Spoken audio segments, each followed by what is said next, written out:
I spent 15 years hating my father for never being there. Then he was dying and asked me to drive him home, one last time. In his bag, a sealed box, labeled, "For Emma, when she's ready." Inside, cassette tapes, newspaper clippings, and an unsigned record deal, worth everything. The week I thought would be obligation became the truth. I'd been too blind to see. Some absences aren't what they seem. Some silences are full of love.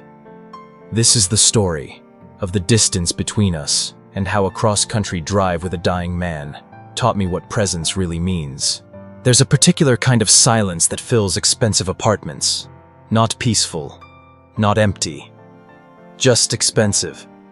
The kind of silence you pay $3,000 a month to achieve in downtown San Francisco. The kind that's supposed to mean you've made it. I convinced myself I liked it. The clean lines, the absence of clutter, the absence of everything, really. At 35, I'd built exactly the life I'd planned. Marketing executive, corner office with bay views, a salary that made my college roommates go quiet when the subject came up at reunions I rarely attended. I had a single photograph in the entire apartment, not on display, in a drawer beside my bed, under old tax documents and warranty cards for appliances I'd never register. Me at 8 years old, gap-toothed and laughing, held by a man whose face I'd spent 15 years trying to forget. The phone call came on a Tuesday. Isn't that how these things always happen? The catastrophic moments disguised as ordinary days. I was reviewing Q3 projections, halfway through my second coffee, when my phone lit up with an unknown number. Arizona area code. I almost let it go to voicemail. "Miss Hart? This is Palo Verde Hospice Center. I'm calling about your father, Robert Hart." The woman's voice was professionally gentle. The kind of gentle that's been trained, practiced in front of mirrors and during orientation sessions. The kind that delivers bad news 3 times a day and still manages to sound human. "Your father has requested we contact you. His condition has deteriorated significantly. We're looking at days, possibly weeks. He's asking for you." I stood up from my desk, walked to the floor-to-ceiling windows overlooking the city. Somewhere down there, people were living normal Tuesdays, having normal problems, not receiving calls about fathers they hadn't spoken to in 15 years. "I'm sorry. You must have the wrong number. Ms. Hart, I understand this is difficult, but your father has been quite insistent. He says he has something he needs to tell you, something he should have told you years ago." She paused, and I could hear papers rustling. "He wants to make a final journey home to Virginia, and he's asking if you would drive him there." The audacity of it. 15 years of silence. 15 years of missed birthdays, ignored wedding invitations that came back unopened, calls that rang into void after void. And now, at the end, he wanted my time, my forgiveness, my presence. "I'm very busy. I can't just leave work for a week." The nurse was quiet for a moment. In that silence, I could hear machines beeping in the background, the ambient sounds of dying happening on schedule. "He said to tell you he knows he doesn't deserve it. He said to tell you he understands if you can't come. But he also said, and these were his exact words, that he needs to go home one last time, and he can't do it alone. He said there's a box, something he's kept for you, something you need to see before it's too late." I hung up, sat back down at my desk, opened the Q3 projections. I had a presentation due Friday, a campaign that needed approval, metrics to analyze. I told myself I'd made the right decision, that a man who'd been absent for 15 years had no right to request presence now. But that night, alone in my expensive silence, I couldn't sleep. I kept thinking about that photograph in the drawer. My father holding me, both of us laughing at something the camera had captured and time had erased. In the picture, he's holding something else too. A black case. Rectangular. I'd never paid attention to it before, but now it nagged at me. What was he carrying? I got up at 2 in the morning and retrieved the photograph. Studied it under my desk lamp like it might reveal secrets in better lighting. My father looked young, maybe 27 or 28. He wore a white t-shirt and jeans, and his smile reached his eyes in a way I didn't remember ever seeing in person. I was on his shoulders, tiny hands gripping his hair, mouth open mid-laugh. And that case. I could just make out letters on the side, something ending in 1. Saxophone. The words surfaced from some buried memory. Had my father played music? I scrolled through my mental archives of childhood and found nothing. No music in our house, no instruments, just silence. His absence, the empty chair at dinner, the missing figure at my 8th grade graduation, at my high school awards ceremony, at my college send-off, my wedding 5 years ago. I'd sent him an invitation because my therapist said I needed closure. Part of me hoped he wouldn't come, so I could confirm what I already believed, that he didn't care, had never cared.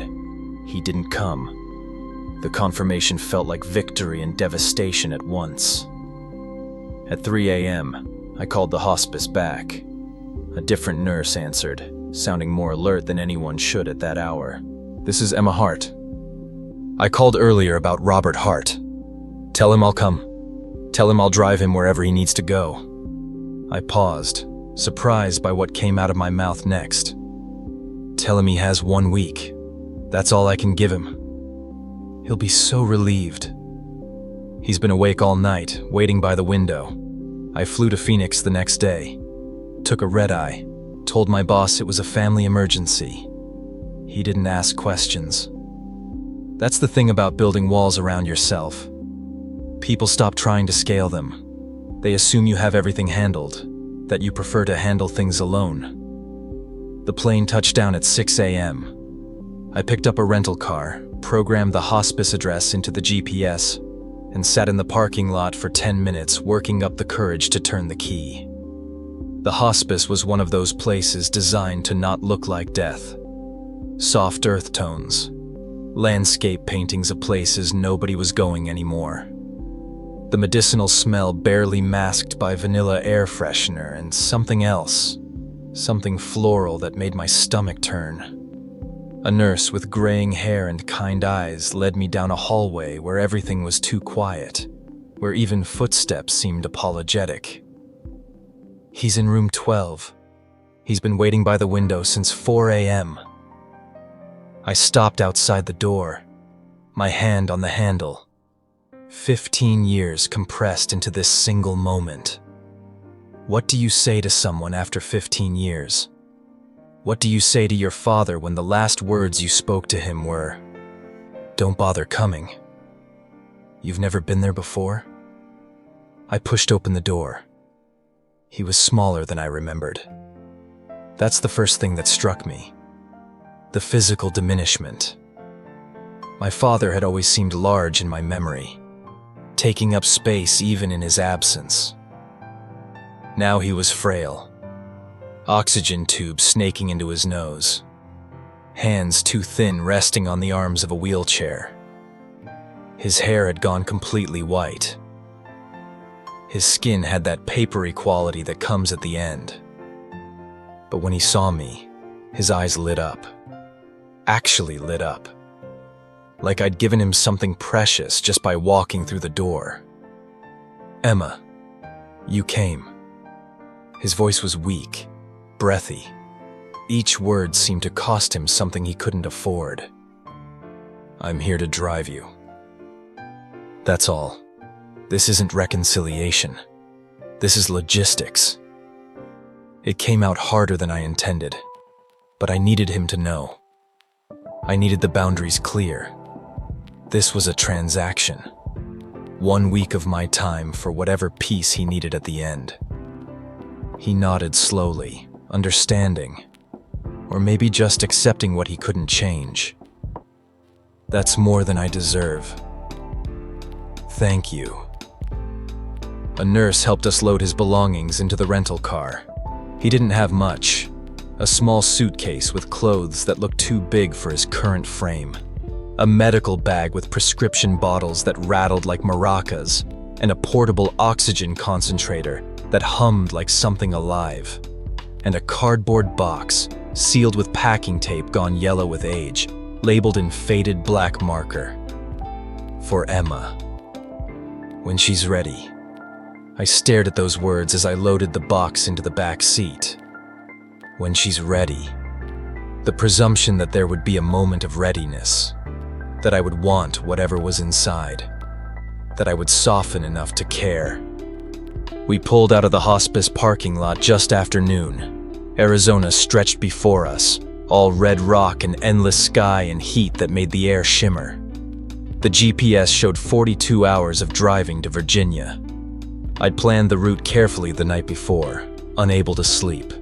7 to 8 hours a day, motels at night, minimal conversation, professional distance maintained. My father watched the landscape pass, said nothing. I was grateful for the silence at first.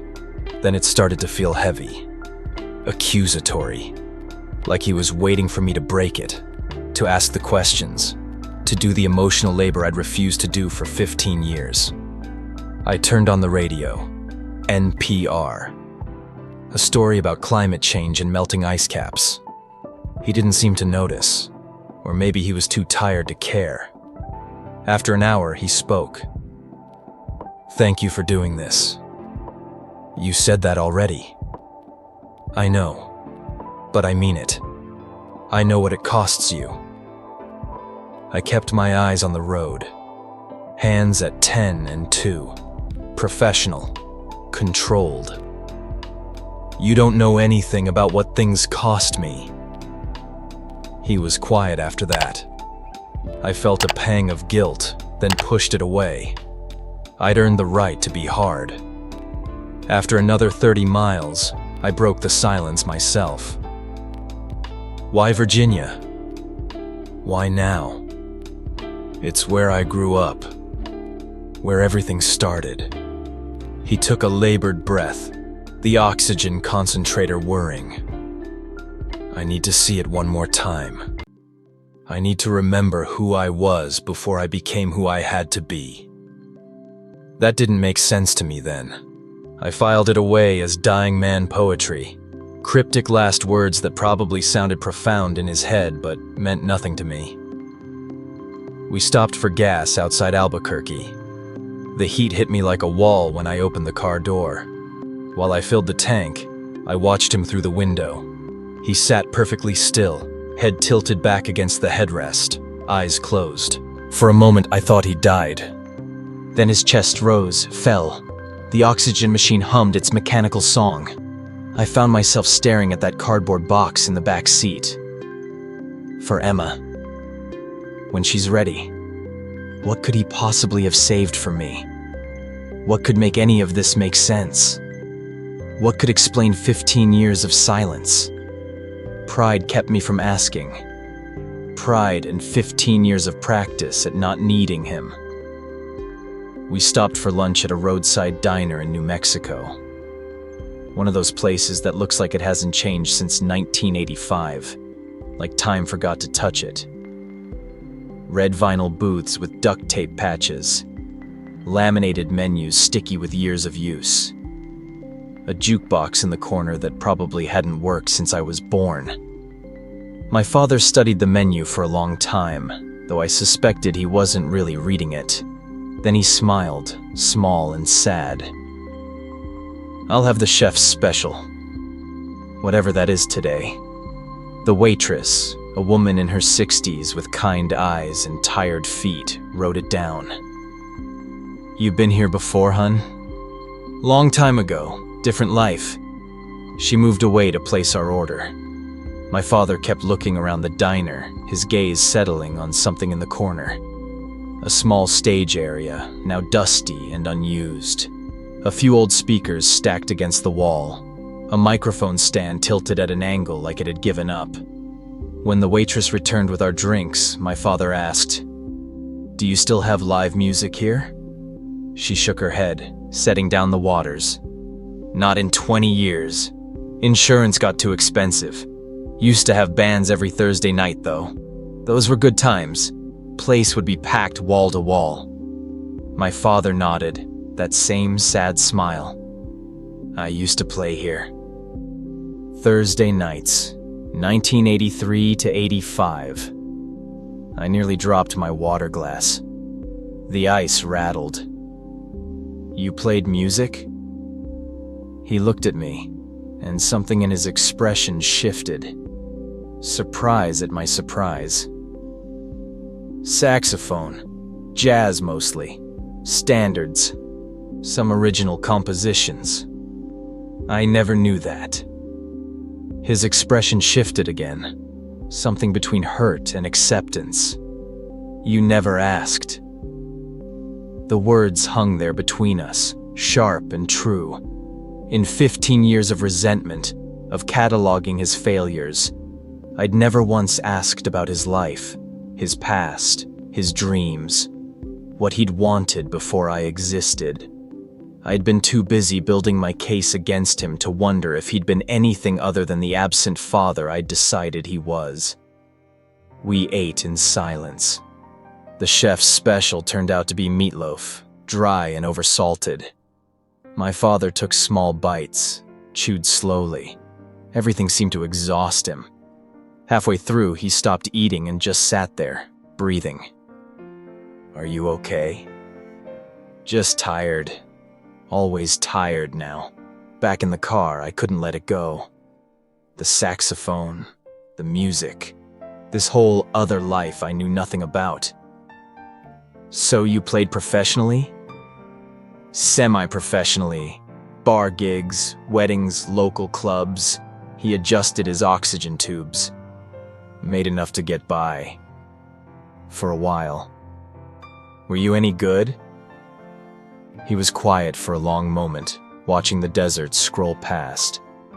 Then softly, "Yeah, I was good." "So what happened?" "Why did you stop?" "Life happened. You happened. Don't put that on me." "I'm not. It's just the truth. Some things matter more than dreams, Emma. That's just something people say when they give up." "No." His voice was firm, stronger than it had been. "It's what people say when they finally understand what love means." I didn't have a response to that. I turned up the radio. Another story about something happening somewhere that didn't matter to either of us. After another hour, he pulled something from his jacket pocket. A worn leather journal, pages yellowed and swollen with time. The leather was cracked, the binding loose. "I wrote some things down for the drive. Thought maybe you'd want to read them. Later, when you're ready." He set it on the center console between us. I glanced at it, didn't touch it. "What is it?" "The truth, I guess. The version you never heard." We found a motel outside Amarillo as the sun was setting. One of those budget chains with exterior corridors and stairs. 2 double beds with dated floral bedspreads. The kind of place that charges $40 a night and doesn't ask questions about why you're there. My father took his medication, arranged his oxygen concentrator beside the bed, and fell asleep almost immediately. The exhaustion of illness, the relief of forward motion, the hope that maybe this journey would give him whatever he was looking for. I lay in the other bed, staring at the ceiling. Water-stained tiles, a smoke detector with no light. The journal sat on the nightstand between us. I could hear my father breathing, ragged and uneven. The oxygen machine clicking and hissing like something alive. At midnight, I reached for the journal. The handwriting was neater than I expected. Careful, deliberate. The kind of handwriting that comes from taking time, from believing words matter. The first entry was dated June 15th, 1985. Got the call today. Paradigm Records. They want to sign me. National tour, album deal, session work in LA. Everything I've dreamed about since I was 12 years old, playing my grandfather's old sax in the basement while my mother did laundry upstairs. Marcus, the A&R guy, said they see something special. Said I could be the next Grover Washington Jr. younger, hungrier. They want me in Los Angeles next month to start recording. 18-month tour after that. Europe, Japan, major festivals. This is it. This is everything. Told them I'd call back tomorrow with my answer. Tonight I'm playing at the diner, Thursday night. Same as always. Maybe my last Thursday night here. Part of me wants to tell the crowd, wants to see their faces when they realize they're watching someone who made it. Part of me wants to keep it secret, like if I say it out loud, it might disappear. Maria's coming to watch. She always does. 6 months we've been together. 6 perfect months. She says she'll wait for me. Says she'll be there when I get back from tour. I believe her. I think I believe her. I'm 25 years old and the world is about to open up. I turned the page, my heart beating faster. My father had a record deal? A real record deal? Why had I never heard this story? Why had no one ever mentioned it? I did the math in my head. June 1985. I was born in March 1986, 9 months after this entry. The next entry was dated June 16th. Maria told me this morning. She's pregnant. We weren't planning this. 6 months. We talked about being careful. We were careful. But here we are. She's scared. I can see it in her eyes, the way she won't look at me directly. I'm scared. We barely know each other, really. 6 months of Thursday nights and weekend drives and falling into something that felt like love, but might have just been timing and loneliness and good sex.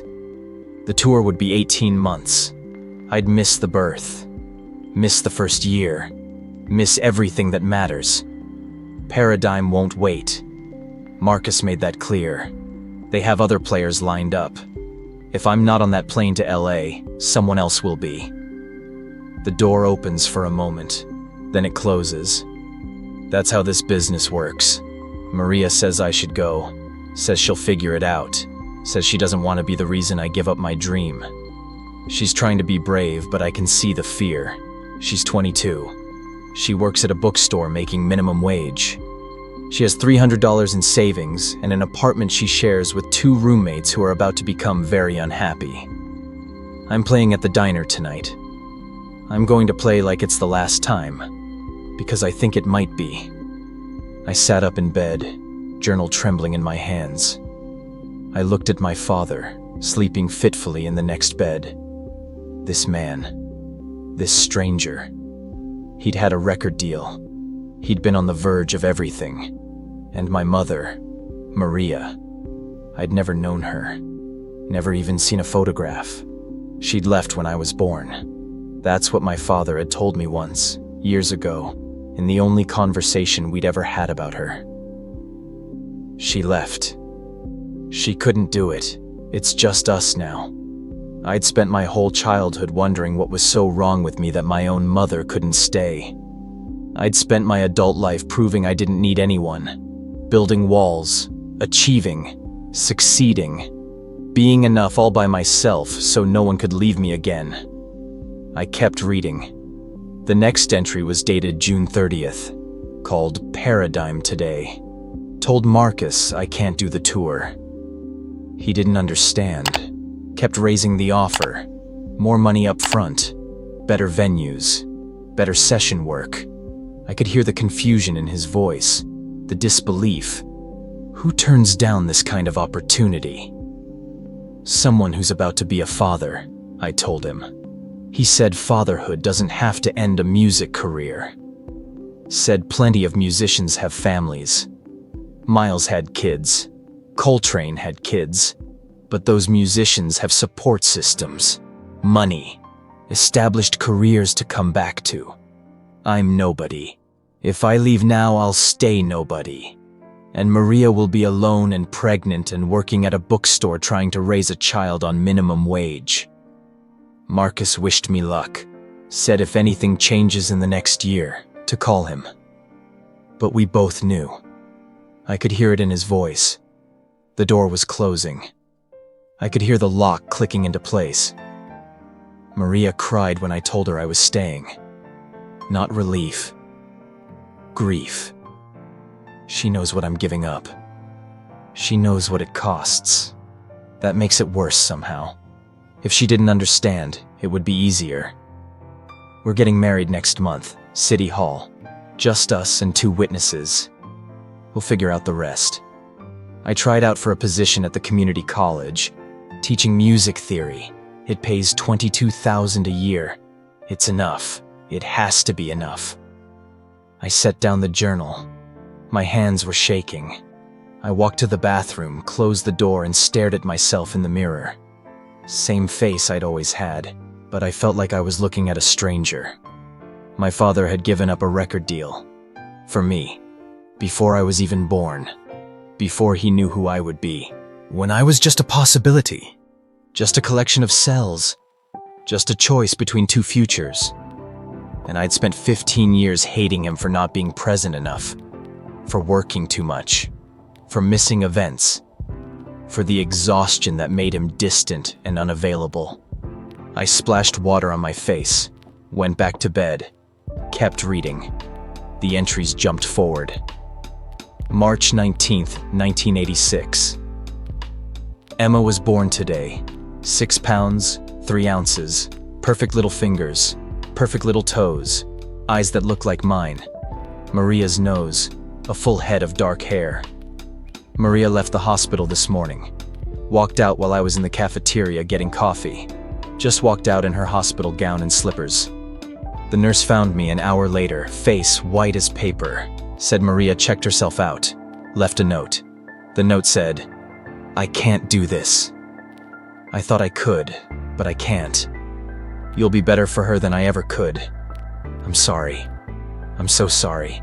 I've been holding Emma for 6 hours. The nurses keep checking on me, asking if I need anything. I don't know how to tell them I need everything. I need to know how to change a diaper, how to make formula, how to be 2 parents at once, how to be enough."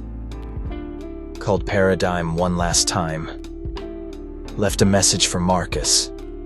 Told him I was sorry. Told him the offer was the greatest thing that ever happened to me, right up until something greater came along. Held Emma while I made the call. She wrapped her tiny hand around my finger, squeezed with surprising strength. No regrets. Not one. I closed the journal. I couldn't read anymore. Not yet. I lay in the dark, listening to my father breathe. And everything I thought I knew rearranged itself like furniture in a room I'd memorized in the dark. My mother hadn't left because of me. She'd left because she was 22 and terrified and honest enough to know she couldn't do it. And my father hadn't been absent because he didn't care. He'd been absent because he was working multiple jobs to raise me alone. Every missed event, every exhausted dinner, every silence. It wasn't indifference. It was survival. In the morning, I woke to find my father already awake, sitting in the chair by the window, watching the sunrise paint the parking lot gold. "You read it." It wasn't a question. "Some of it." He nodded slowly. "I'm sorry I never told you. I didn't want you to feel like you owed me something, like you were a burden. You were never a burden, Emma. You were the choice I wanted to make." "Why didn't you take it?" "Really? The record deal. You could have sent money. You could have come back. Why not go?" He looked at me for a long moment. "Because some things matter more than dreams, Emma. I told you that yesterday. You are the thing that mattered more. But you were miserable. I remember you being miserable my entire childhood. I was tired. There's a difference. I was working 3 jobs some years. Day shifts at the college, night shifts at the hospital cafeteria, weekend gigs when I could get them. Trying to give you what you needed. Trying to make sure you never felt the absence of a mother. Trying to be enough. Yeah, I was tired. But miserable? Number. Every time I looked at you, I knew I made the right choice. I didn't believe him. Not entirely. But I wanted to. We loaded the car, headed east. Texas stretched before us, endless and flat, the landscape unchanging for hours. After an hour of silence, my father spoke. "There's a town coming up. Can we stop there? There's something I need to see." It was a small town, population 3,500 according to the faded sign. One main street with a handful of shops, half of them closed. My father directed me to a pawn shop on the corner. Peeling paint, dusty windows, a neon sign that flickered open in red letters. Why here? I need to see if something's still there. Inside, the shop smelled like old leather and regret. Glass cases full of forgotten things. Watches that had stopped telling time. Jewelry that had stopped meaning something. Tools that had built things that no longer stood. Musical instruments waiting for hands that would never return. My father moved slowly through the aisles, searching. Then he stopped, pointed to a case in the back with a shaking hand. There. It was a saxophone. Alto sax. Tarnished. Dented. The kind of wear that comes from years of passionate use followed by years of neglect.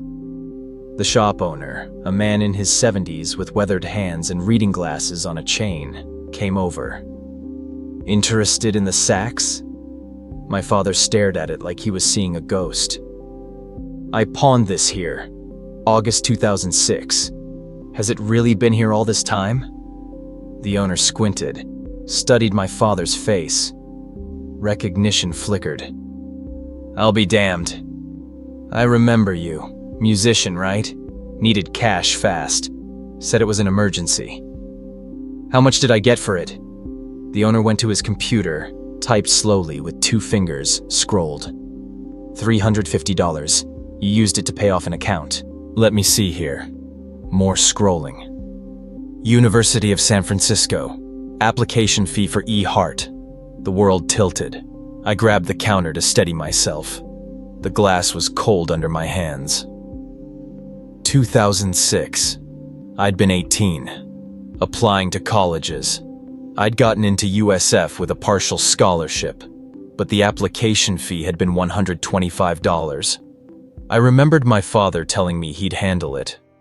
I remembered not thinking twice about it, assuming he had the money, that it wasn't a big deal. He'd sold his saxophone, the last piece of his dream, to pay my college application fee. How much for it now? The owner checked his records again. Well, it's been sitting here 18 years. Nobody wants alto saxes anymore. Everyone wants tenor. I'll let it go for $400. That's less than I have in it. My father reached for his wallet. I stopped him, put my hand over his. I'll buy it. Emma, you don't have to do that. How much did you get when you pawned it? $350. But Emma, really, it's fine. I don't need it anymore.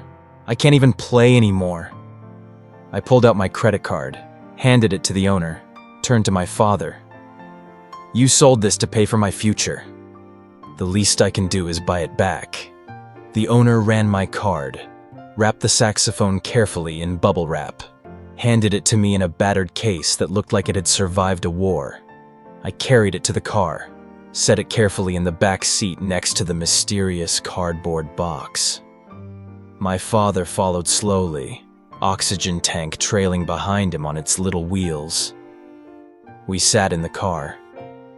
I held the steering wheel but couldn't start the engine. Couldn't move. You gave up music for me. Twice. My father's voice was soft. 3 times, actually. When I turned down Paradigm, when I stopped playing gigs to work more hours, and when I sold the saxophone. But who's counting? How can you be so calm about it? How can you just accept it? Because I got you. Every time I got you. You went to college. You graduated top of your class. You built a career. You became everything I hoped you'd be. That saxophone did its job. It just took a different form. I started crying. Right there in the parking lot of a pawn shop in Texas.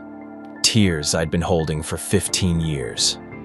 For every birthday I'd celebrated without him. Every graduation where his chair sat empty because he was working. Every moment I'd convinced myself I didn't need a father because needing hurt too much. He'd been there all along, working night shifts, selling dreams, sacrificing in ways I'd never seen because I'd never bothered to look, because I'd been too angry to see. I'm sorry. I'm so sorry, Dad. I didn't know. I didn't understand. He reached over, put his thin hand on my shoulder. You weren't supposed to know. That was the point. I never wanted you to feel guilty. I wanted you to feel free. We drove in silence for the next 2 hours. But it was a different silence. Not angry, not accusatory, just shared space. The beginning of something I didn't have words for yet. We stopped at a rest area. While my father used the bathroom, I went to the back seat, stared at the cardboard box. For Emma, when she's ready. I opened it. Inside were layers of my father's old life. Cassette tapes, dozens of them, each labeled with dates and locations in his careful handwriting. The original Paradigm Records contract, unsigned, preserved in a plastic sleeve like something sacred. Newspaper clippings from the early 80s, yellowed and brittle. Robert Hart brings fresh sound to Phoenix jazz scene. Local musician Robert Hart named Best New Artist at Desert Jazz Festival. Photos of my father on stage, young and alive, saxophone raised to his lips, lost in the music. In one photo, his eyes are closed and his whole body is curved around the instrument like they're dancing. And at the bottom, a letter, addressed to me in my father's handwriting. The envelope was sealed. I held it, unopened, when he returned to the car. You looked in the box. I nodded. Are you ready to read the letter? I don't know. That's okay. It'll be there when you are. We kept driving, crossed into Arkansas. The landscape changed. More trees, rolling hills, everything green after the desert brown. The air felt different, heavier, alive with moisture. That night, in another motel room, after my father had taken his medication and fallen asleep with the TV flickering silently, I opened the letter. My dearest Emma, I'm writing this because I might not find the courage to say it to your face. I've never been good with words. Music was always easier. But here, in this letter, I need to try. I don't regret choosing you. Not for 1 second. But I need you to know this. I'm sorry I couldn't be 2 people. I'm sorry I couldn't give you a present father while also securing your future. I'm sorry my love looked like absence. I'm sorry you thought I didn't care. The truth is I cared so much I forgot to show you. I was so busy making sure you had what you needed that I forgot you needed me, not just my paycheck. I was so focused on your tomorrow that I missed your today. The music didn't matter once you existed.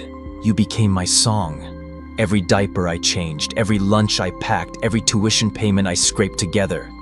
That was my music. You were my greatest composition. I kept these tapes because I wanted you to hear what you were worth. Every standard on these cassettes, every note I played in dive bars and empty clubs, that was what I gave up. And I wanted you to know it wasn't a small thing. It was everything, but you were worth everything. If you're reading this, I'm probably gone, or close to it. And I need you to know that my only regret is that it took me dying to tell you this. My only regret is the distance between us, and that I didn't know how to bridge it sooner. You don't have to forgive me. You don't have to understand. But I hope someday you'll see that love isn't always present. Sometimes love is absence in service of presence. Sometimes love is the dream you kill so another dream can live. I'm proud of you, Emma. Everything you've become. Everything you'll be. That was always the point. With all my love, Dad. I folded the letter carefully, put it back in the box, pulled out one of the cassette tapes. The label read, Standards, Volume 1, recorded live at the Blue Note Phoenix, 1984. I found a tape player in my bag. I'd brought it thinking I'd listen to podcasts on the drive. Instead, I pressed play. The tape hissed. Static. Then music. My father's saxophone, young and strong and beautiful. He was playing in a sentimental mood. The tone was rich, emotional, technically perfect, but also deeply felt. This wasn't just someone playing notes. This was someone speaking in the only language that mattered to him. I listened to the entire tape. 45 minutes of jazz standards, my father's dream. Preserved on magnetic tape, locked in a cardboard box for 30 years, waiting for me to be ready. When it ended, I looked at him sleeping in the next bed. He was so small now, so fragile. The man who had played this music, who had held dreams this big, reduced to labored breathing and oxygen tubes. Time had diminished him in every way except the one that mattered. In the morning, I told him I'd read the letter. And I wish you'd told me all of this 15 years ago, or 20 years ago, or ever. He nodded. I wish I had too. I kept thinking there would be time, that someday we'd have this conversation when it wasn't so raw, when you'd forgiven me enough to listen. But time ran out. It always does. We still have time. We have this week. He smiled, sad and grateful. Then let's not waste it. We drove through Tennessee, through the Smoky Mountains where morning mist clung to the peaks like smoke. The landscape grew more beautiful, and my father grew weaker. He slept more, talked less. Each word seemed to cost him more than the last. But when he was awake, we talked. Really talked. For the first time in my life, I asked him questions. Not accusations disguised as questions. Real questions. The kind that came from genuine curiosity instead of weaponized resentment. What was your favorite song to play? Coltrane's Naima. It's a love ballad. Pure emotion. No technical showing off. Just feeling. Every time I played it, I thought of you as a baby, the way you'd fall asleep to music. I'd play recordings for you when you were colicky. Coltrane would put you right to sleep. I didn't know that. You wouldn't remember. You were too young. What was the scariest moment? As a single dad? He thought for a moment, his breath wheezing. The first time you got really sick. You were 2. High fever, 104. I didn't know if I should take you to the emergency room or wait it out. We didn't have insurance yet, and an ER visit would have cost everything I had. I held you all night, checking your temperature every 20 minutes, putting cold cloths on your forehead. I'd never been so terrified. I kept thinking, what if I make the wrong choice? What if I lose her because I'm too poor or too stupid to know what to do? What happened? Fever broke at dawn. You woke up and asked for pancakes like nothing had happened. I cried for an hour in the bathroom while you watched cartoons. We drove in comfortable silence after that. The kind of silence that comes from understanding rather than avoidance. Did you ever regret it? Really? He thought for a long time. Long enough that I thought maybe he'd fallen asleep. Then, I regretted the exhaustion. I regretted not being able to do more. I regretted that you grew up without a mother, without siblings, without the big family Christmases and summer vacations. But you? Never. Not once. You were the best thing I ever did. Better than any music I could have made. What would you have done? If you'd taken the deal, where do you think you'd be now? He smiled, distant, seeing something I couldn't. I would have burned out by 30. I know myself. I would have had 5 good years, made some albums nobody remembers now, played some incredible shows, and then faded into obscurity. Maybe I would have been happy for those 5 years. Maybe I would have spent the rest of my life chasing something I'd already lost, playing smaller and smaller venues, becoming bitter. Who knows? But I know what I did instead. I raised you. And that didn't fade. That didn't burn out. That's still here. We reached Virginia on the 5th day, late afternoon. The Blue Ridge Mountains rising around us like ancient guardians. My father directed me down rural roads, through small towns where nothing had changed in decades, until we arrived at an old house at the end of a gravel driveway. The house was weathered, abandoned, but it stood.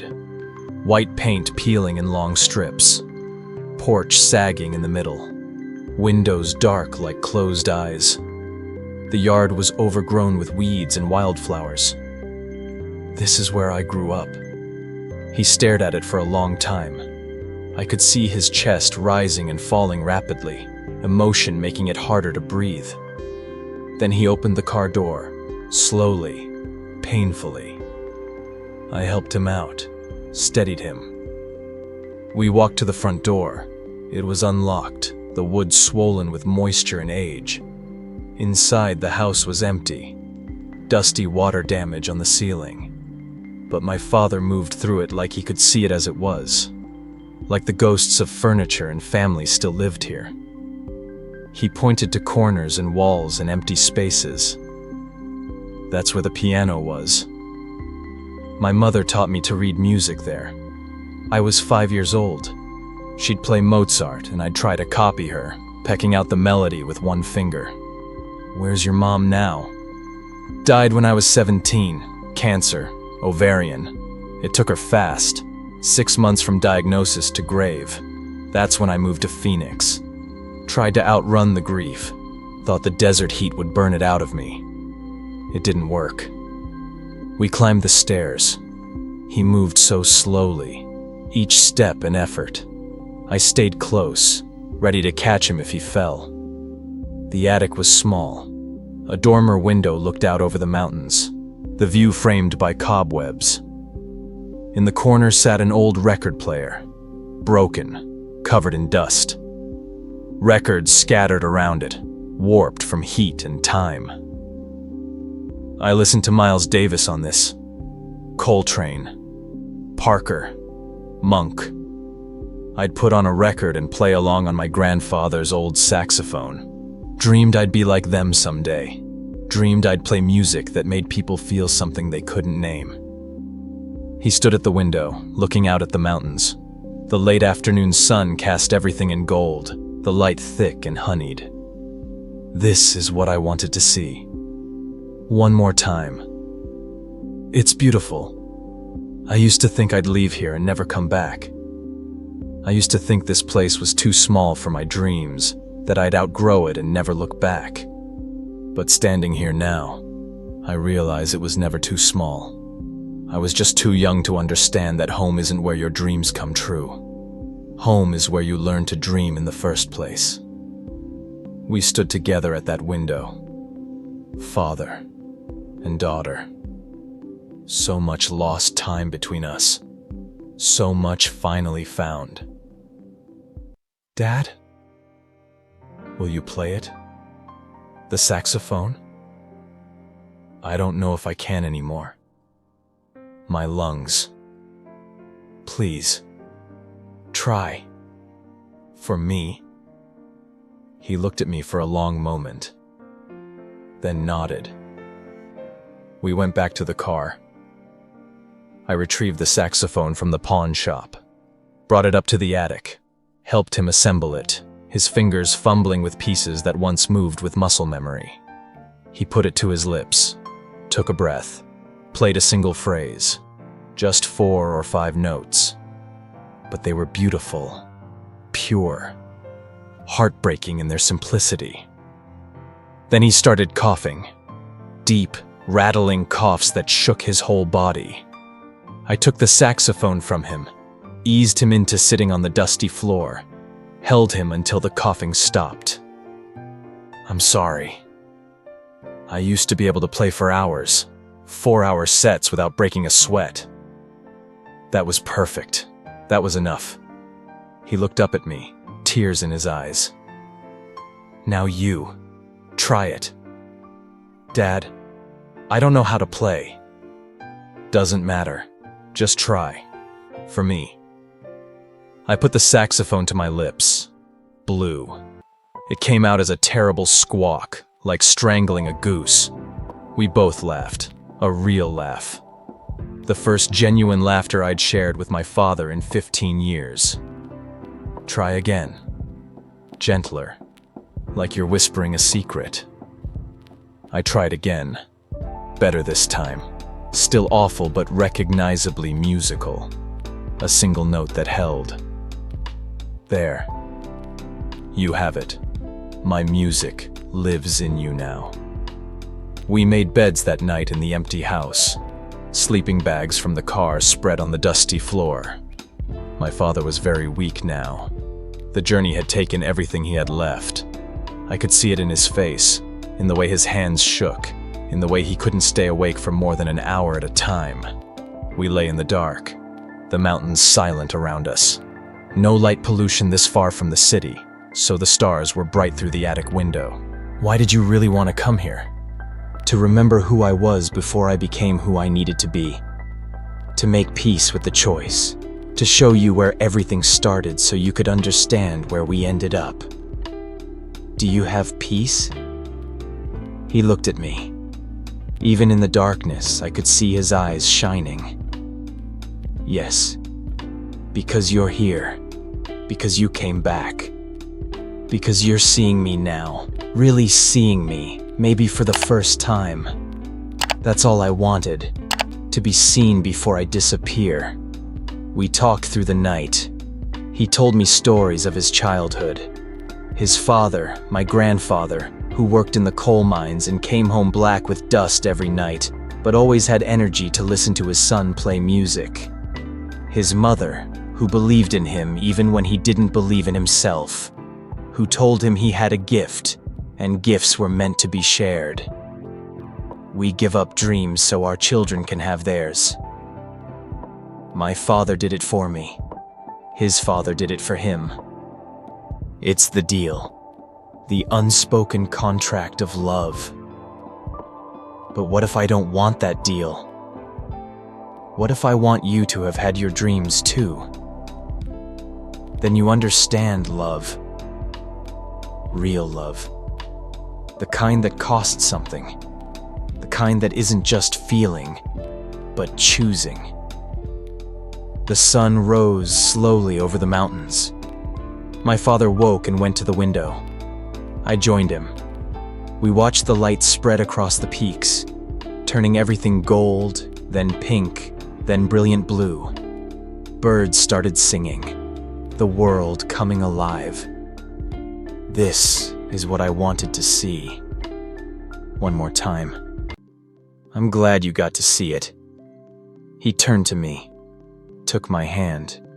His skin was paper thin, cold. Emma? Yeah. Dad? I'm ready now. He died that morning, peacefully, holding my hand. watching the mountains he'd grown up with turn gold in the sunrise. His breathing slowed, then stopped. Just like that. One moment he was here, and the next he was somewhere I couldn't follow. His last words were the truest he'd ever spoken. No regrets. Not one. I played the saxophone for him. Badly. Earnestly. Every squawking note a goodbye. A thank you. An acknowledgement of everything I'd been too blind to see. I played in a sentimental mood as best I could, and I'd like to think he heard it, wherever he was. The morning light filled the attic. I held my father as he slipped away, and for the first time in 15 years, I told him what I should have said long ago. I love you, Dad. I'm sorry I forgot. 6 months later, I stand outside an inner-city music school in Phoenix, the Robert Hart Youth Music Program. I funded it with the money from selling my apartment, from selling all that expensive silence I'd been paying for. I'm carrying the saxophone case. Inside is a letter to the program director explaining what this instrument means, what it cost, why it matters. The program director, a woman in her 50s with kind eyes and gray streaks in her natural hair, takes the saxophone case carefully. What should we call the scholarship? The Robert Hart Second Chance Scholarship. For students whose parents are sacrificing their dreams. For kids who need to know that sacrifice is a form of love, even when it looks like absence. She smiles, understanding without needing explanation. This is beautiful. Would you like to say a few words to the students? We have a jazz ensemble class starting in 10 minutes. I follow her inside. The building is old, but well-loved. Music spills from every room. Piano scales climbing and falling. Drum rhythms being counted out loud. A trumpet struggling through a melody, starting over, starting over, starting over. The sound of people learning, trying, failing, trying again. We enter a classroom. 15 teenagers with instruments. Saxophones, trumpets, trombones. A string bass taller than the girl holding it. A jazz ensemble. They look up, curious, as we walk in. Everyone, this is Emma Hart. She's established a new scholarship program in honor of her father, Robert Hart, who was a jazz musician here in Phoenix. The students clap politely. I stand there, holding my father's saxophone case, and suddenly, I don't know what to say. What wisdom do I have to offer? I'm just learning myself. I'm still figuring it all out. My father gave up a record deal to raise me. He sold this saxophone to pay my college application fee. He worked 3 jobs so I could have one career. For years, I thought he was absent. I thought he didn't care. I spent 15 years angry at him for not being there. The room is silent now. The students watch me, some understanding already written on their faces. Some of them know this story. Some of them are living it. Then he was dying, and I had to drive him home. And on that drive, I finally saw him. Really saw him. All the sacrifices I'd been too blind or too angry to notice. All the ways he'd been present even when he wasn't physically there.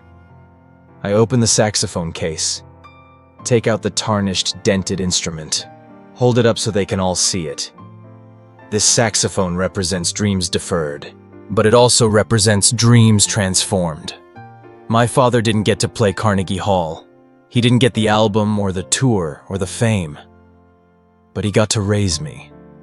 And in his mind, that was the better deal. I look at these young faces. Some of them are crying quietly. A boy in the back wipes his eyes with his sleeve.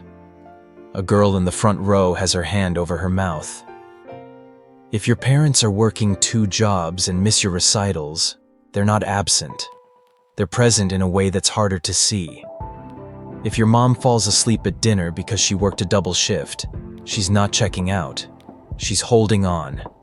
If your dad can't come to your games because he's driving Uber at night to pay for your instrument, he's not missing out. He's investing. A girl in the front row raises her hand. But what if it still hurts? What if you understand, but it still hurts? Then you're human. Understanding doesn't erase the pain. It just adds context. You can be grateful for the sacrifice and still grieve the absence. Both things can be true at once. That's what I'm learning. I set the saxophone on the teacher's desk. This belongs here now, with students who understand what it costs, who understand that every note they play is connected to someone's sacrifice, someone's love. The program director steps forward. Thank you, Emma. We'll take excellent care of it. I nod, but I'm not ready to leave yet. Can I stay? Can I watch the class? Of course. I sit in the back. The teacher, a young man with patient eyes and a tenor sax around his neck, picks up my father's saxophone, tests it, plays a quick scale. The instrument still works, still sings. All right, everyone, let's run through take 5 one more time. Remember, jazz isn't about perfection. It's about feeling. It's about telling a story with your instrument. It's about being brave enough to try, even when you might fail. The students begin to play. They're not good yet. They're still learning. Notes crack, rhythms stumble. Someone comes in too early. But underneath the mistakes, there's something beautiful. There's effort. There's trying.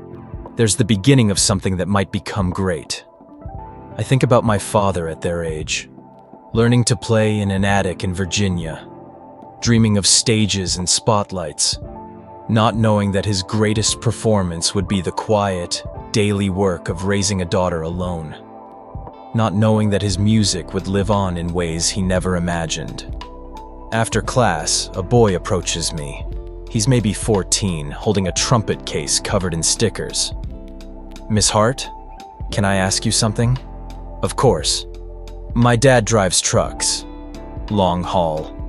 He's gone most of the time. He missed my band concert last month and I got really mad at him. After what you said, I feel bad about being mad. Don't feel bad. Your feelings are real. It's okay to want him there. It's okay to feel the absence. Just also try to see the presence. Try to see what he's doing while he's gone. Both things can be true at once. The boy nods slowly, processing. Did you tell your dad, before he died, that you understood? I did. In the last few days. I wish I'd told him sooner, but I'm grateful I got to tell him at all. I'm gonna call my dad tonight. Tell him I'm sorry I got mad. That's good. But also tell him you miss him. Tell him you need him there when he can be. Parents need to hear that too. They need to know their sacrifices aren't creating distance. They're building bridges, even if those bridges take time to cross. The boy smiles and walks away. I watch him go, and I see my father at 14. I see myself at 14. I see the cycle of love and sacrifice and misunderstanding that repeats across generations, waiting for someone to finally see it clearly. I drive to my new apartment, not the expensive silence in downtown San Francisco. I left that job 3 months ago, left the corner office, left the salary that made people go quiet. I took a position at a nonprofit that helps single parents access childcare and education. I make 1/3 of what I used to make. I'm happier than I've ever been. My apartment is smaller, 1 bedroom in a neighborhood where kids play in the streets and neighbors know each other's names, where music from different apartments mingles in the hallways, where life is loud and messy and present. The walls aren't bare anymore. The photograph of my father and me, both laughing, sits on my dresser in a new frame. Beside it, the unsigned Paradigm Records contract, also framed. A reminder of the dream that was set aside so I could dream. I've started learning to play saxophone. I found a teacher, An older man named Marcus, who studied with some of the greats in the 70s. When I told him my father's name, his eyes widened. Robert Hart? I knew him. We played together a few times back in the 80s. He was good, really good. What happened to him? He became my father, I said. That's what happened. Marcus understood. He'd seen it before. Talented musicians who chose differently, who traded stages for stability, who found their music in other forms. Twice a week I go to his studio and make terrible sounds while he patiently corrects my embouchure, my fingering, my breathing. You have to breathe from your diaphragm, he tells me. The breath is everything in jazz. The breath is where the music lives. I'm not good. I may never be good. But that's not the point. The point is the trying. The point is that my father's music didn't die with him. It changed form. It became this. Me struggling through scales. Me learning in a sentimental mood, one painful note at a time. My neighbors complain sometimes. The walls are thin. My practicing is loud and objectively bad. But I keep going. Every squawk, every missed note, every frustrated restart. It's a conversation with my father. It's me finally speaking his language. It's me saying, I see you now, I understand. I pull out the box of cassette tapes. I've been working through them chronologically. Tonight I'm on volume 7. Standards, recorded live at Desert Moon Lounge, 1989. I was 3 years old when he recorded this. He was playing bars at night after working all day teaching music at the community college, raising me, exhausted. But on this tape, you can't hear the exhaustion. You can only hear the love for the music, the way he phrases each melody like it matters, like someone is listening. Someone was listening. Even then. I just didn't know it yet. The tape plays. My father's younger self speaks through the saxophone. He's playing My Funny Valentine. The tone is bittersweet, tender, full of longing for something lost or never had. But there's also acceptance, peace, the sound of someone who's made his choice and is living inside it fully. I pick up my own saxophone. I try to play along. I can't keep up. I can barely find the notes, but I try. And in the trying, I feel close to him. Closer than I felt in the 15 years when I thought closeness meant physical presence.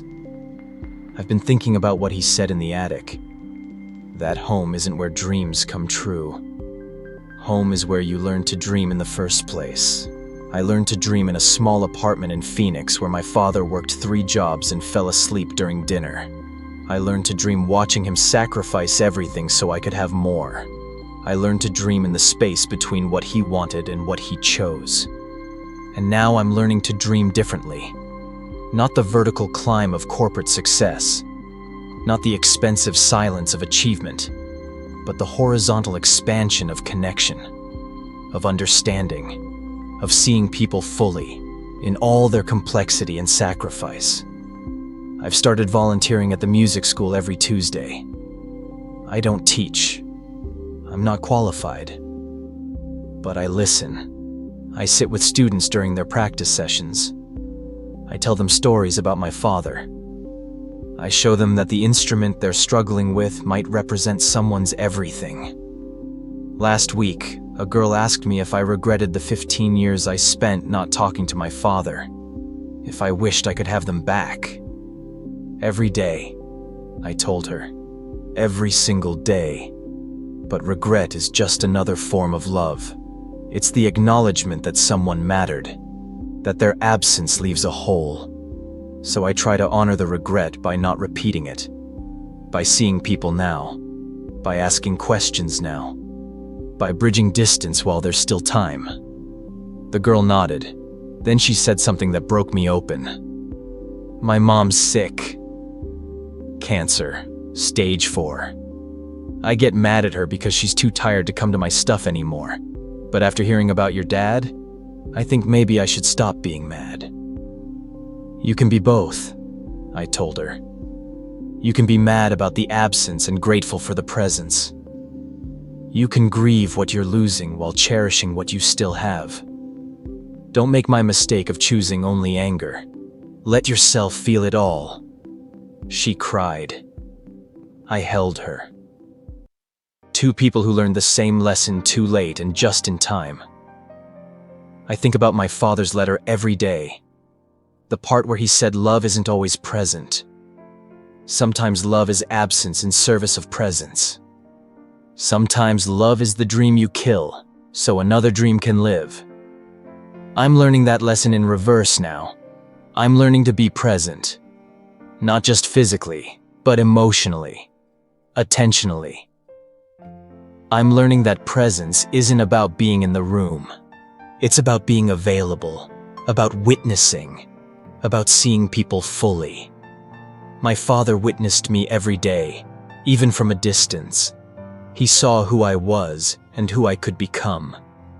He saw my potential and sacrificed his own so mine could flourish. And I was so busy cataloging his absences that I missed the greatest presence of all, the presence of unconditional love.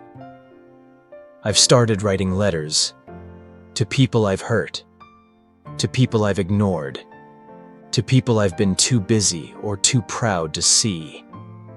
I write them on paper by hand the way my father wrote his journal entries. Each letter is an attempt to bridge distance before it becomes permanent. Last week I wrote to my ex-husband David. We divorced 5 years ago. I blamed him for not being ambitious enough, for being content with his teaching job while I climbed corporate ladders. I told him he was holding me back, that I needed someone who wanted more from life. In the letter, I apologized. I told him I'd been so focused on vertical success that I missed the horizontal beauty of what we had. I told him he was right to choose presence over prestige. I told him I finally understood what my father understood, that some things matter more than dreams, or rather, that some things become the dream once you're wise enough to recognize them. He wrote back. A kind letter, kinder than I deserved. He's remarried now, happy, teaching high school English, coaching the debate team, living the life I once dismissed as too small. Except it isn't small, it's full, it's present, it's everything. Tonight I'm recording myself playing saxophone, not because I'm good, but because I want to preserve this moment, the moment of trying, of being terrible but committed, of honoring my father by continuing his music in my own clumsy way. I set up my phone, press record, play in a sentimental mood. I've been working on it for 3 months. I can almost get through it without major mistakes now. Almost. I play it thinking of my father, thinking of the attic in Virginia, thinking of his last performance, those 4 or 5 perfect notes that contained everything he'd ever wanted to say but couldn't find words for. My version isn't perfect, but it's honest. It's me, struggling to speak a language I'm just learning, trying to say I love you in notes instead of words, trying to tell him I finally see him, I finally understand. When I finish, I play it back. It's rough. There are squeaks and missed notes in places where my breath runs out too soon. But underneath the mistakes, there's something recognizable. There's melody, there's feeling. There's the ghost of my father's playing, guiding mine, teaching me. Even now, even from wherever he is. I save the recording, label it Emma Hart, in a sentimental mood. First complete performance, December 2025. Maybe someday I'll have a daughter. Maybe she'll find this recording after I'm gone. Maybe she'll wonder why I played so badly and kept the recording anyway. And maybe, if I've done my job right, she'll understand. She'll understand that love isn't perfection. Love is trying. Love is the willingness to be terrible at something because it connects you to someone who mattered. I think about the distance between us. My father and me. It seemed so vast for so long. 15 years of silence. 15 years of resentment and misunderstanding and deliberate blindness. Miles of emotional distance that felt insurmountable. But the distance was never real. He was always there, in every opportunity I had, every choice I made, every success I achieved. He was there in the absences, working in the background, making space for my dreams by surrendering his own. The real distance wasn't between us. It was between what I saw and what was actually there. Between my narrative and the truth. Between my anger and my understanding. And in the end, it took a cross-country drive, a cardboard box full of cassette tapes and newspaper clippings, and a dying man's final wish to close that distance, to help me see what had been there all along. Love that looked like absence, sacrifice that looked like neglect, presence that existed in the spaces I wasn't looking. I pick up the photograph, my father and me, both laughing, him holding the saxophone case, me on his shoulders, gap-toothed and joyful, completely unaware of what he'd given up for that moment, completely unaware that I was his music now, his greatest composition. I understand now, finally, too late and just in time. The distance between us was never measured in miles or years or silence. It was measured in seeing, and now I see him, fully, completely, in all his sacrifice and love and quiet heroism. I see him in every student at the music school, struggling through scales. I see him in every parent working 2 jobs and missing recitals. I see him in every quiet sacrifice that goes unnoticed, unappreciated, misunderstood. I see him in myself now, in the choices I'm making, the presence I'm trying to embody, the bridges I'm trying to build before it's too late.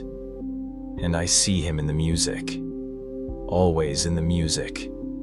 Every note I play, no matter how imperfect, is a conversation with him, a thank you, a forgiveness, an acknowledgement that love is complicated and sacrifice is real, and sometimes the greatest gift is the dream someone surrenders so yours can take flight. I put the saxophone to my lips one more time tonight. I play without recording, just for him, just for me. Just because the music is the language we share now. The language I was too deaf to hear when he was alive. I play Take 5, badly, earnestly, with every ounce of love I have, with all the breath in my lungs and all the feeling in my heart. And in the spaces between the notes, in the breath that connects one phrase to another, I swear I can hear him, playing along, guiding me, telling me it's okay, that I'm doing fine, that the trying is what matters, that I was always worth it, worth everything, worth the sacrifice, that the distance between us is gone now, that we're playing the same song, finally, together, for all the dreams our parents set aside so ours could take flight, for all the sacrifices that looked like absence, for all the love that went unseen until it was almost too late, for my father, Robert Hart, who gave up Carnegie Hall so I could have everything, who sold his music so I could make my own, who was present in every absence, loving me in the only way he knew how. I see you now, Dad. I finally see you. And the music plays on. If Emma and Robert's story touched you, if you've ever been too busy to see what was right in front of you, if you've ever sacrificed everything for someone who didn't notice, or if you've finally understood love too late, hit that like button and share this with someone who needs to see the people in their life differently. Comment below. Who in your life has been present in ways you didn't see? Who's been loving you from the shadows? Tell me their name. Let's honor them together. Subscribe for more soul-woven stories about sacrifice, redemption, and the moments that change everything. Stories that will make you call your parents, hug your kids tighter, and see absence as something more than what it seems. Time doesn't wait. Understanding can't be postponed. The people loving you in quiet ways won't be here forever. See them now. Thank them now. Bridge the distance while there's still time. See you in the next story.